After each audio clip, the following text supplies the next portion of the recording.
हिमाचल प्रदेश विधानसभा का मॉनसून सत्र आज से शुरू हो गया। इस सत्र को लेकर संसदीय कार्य मंत्री हर्षवर्धन चौहान ने मीडिया से बातचीत में कहा, सरकार चाहती है कि सत्र सुचारू रूप से और रचनात्मक माहौल में चले। उन्होंने बताया कि मुख्यमंत्री ठाकुर सुखविंदर सिंह सुक्खू के नेतृत्व में पहली बार मॉनसून सत्र को 12 दिनों तक बढ़ाया गया है, ताकि सभी विधायक अपने अपने क्षेत्रों की समस्याओं को सदन में खुलकर उठा सके। हम चाहते हैं कि सदन में सार्थक चर्चा हो, विपक्ष को हर मुद्दे पर बोलने का पूरा अवसर दिया जाए और उनके सकारात्मक सुझावों पर गंभीरता से विचार भी किया जाए।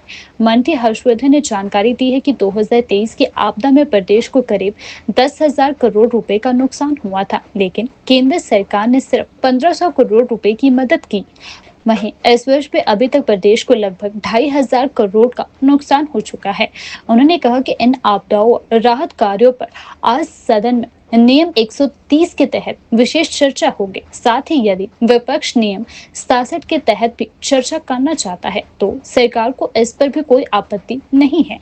हर्षवर्धन चौहान ने दोहराया कि सरकार विपक्ष की भागीदारी को लोकतांत्रिक प्रक्रिया का अहम हिस्सा मानती है।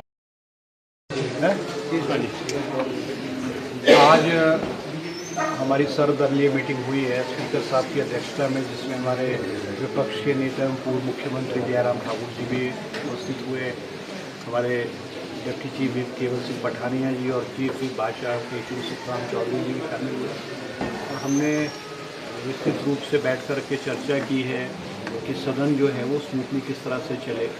और दोनों ओर से हमने स्पीकर साहब को, चाहे सत्ता पक्ष है चाहे विपक्ष है, हमने आश्वासन दिया है कि हम सुचारू रूप से सदन को जो है वो चलाएंगे, क्योंकि ये पहली बार हुआ है कि हिमाचल प्रदेश की कांग्रेस सरकार और हिमाचल के मुख्यमंत्री सुखविंदर सिंह सुक्खू जी ने मानसून सेशन जो अमूमन 5-6 दिन चलता था उसको 12 दिन जो है किया है। और इसलिए किया है कि माननीय जो सदस्य हैं, विधायक हैं, चाहे सत्ता पक्ष के चाहे विपक्ष के, तो वो सदन के अंदर अपने चुनाव क्षेत्र में जो भारी बरसात की वजह से नुकसान हुआ है और जो ज्वलंत मुद्दे हैं वो सदन में सरकार के समक्ष रखें और सरकार जो है उसको सुने और उचित कदम उठाए।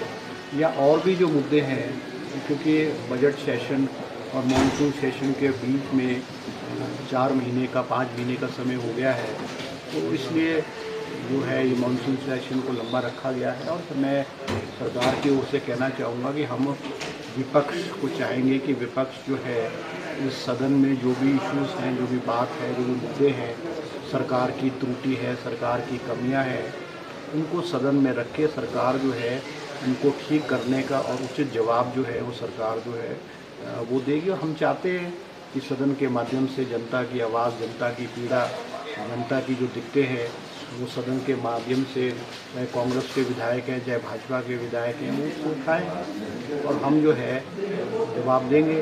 सरकार ने 2.5 साल का कार्यकाल जो है मुख्यमंत्री सुखविंदर सिंह सुक्खू जी के नेतृत्व में पारदर्शिता से किया है, ईमानदारी से किया है और प्रदेश को आगे ले जाने में, प्रदेश को आत्मनिर्भर बनाने में हमारी सरकार का बहुत बड़ा योगदान है।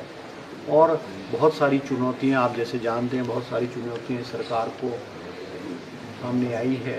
2023 में एक बहुत बड़ी आपदा आई जिसमें 10,000 करोड़ का नुकसान हुआ और उसकी एवज़ में केंद्र सरकार से हमें केवल 1,500 करोड़ रुपए मिले हैं, जबकि आंकड़ा तो 2,000 करोड़ का है, मगर वो 25% जो है स्टेट का वो शेयर है और वो भी हमें 2 साल के बाद वो पैसा मिला है। और जिस प्रकार का नुकसान हिमाचल प्रदेश में 2023 में हुआ, ऐसा लगता है कि 2025 में भी अभी तक जो है भारी नुकसान हुआ है। कोई 2-2.5 हज़ार करोड़ का अभी तक हिमाचल प्रदेश में नुकसान हुआ है। बारिशें चल रही हैं और आज हमारे कांग्रेस के विधायकों द्वारा नियम 130 में हमारे 4 विधायकों द्वारा नोटिस दिया गया है और माननीय स्पीकर जी ने उसको लिस्ट किया है। तो आज हमारे चर्चा जो है हिमाचल प्रदेश में जो जान माल है, चाहे वो सरकारी संपत्ति है चाहे प्राइवेट संपत्ति है, उस पर आज सदन में जो है विस्तृत रूप से चर्चा होगी। और हमने जयराम जी और हमारे विपक्ष के सदस्यों से भी आग्रह किया है कि भी जो भी इशू इनका आएगा सदन में, चाहे जो मर्जी इशू हो, वो स्पीकर साहब लिस्ट करें और हम उस पर सरकार जवाब देगी। क्योंकि माकूल समय है, 12 दिन का समय है, जिसमें से कि 2 दिन तो प्राइवेट मेंबर डेज है, बाकी 10 दिन पे विस्तृत रूप से चर्चा होगी।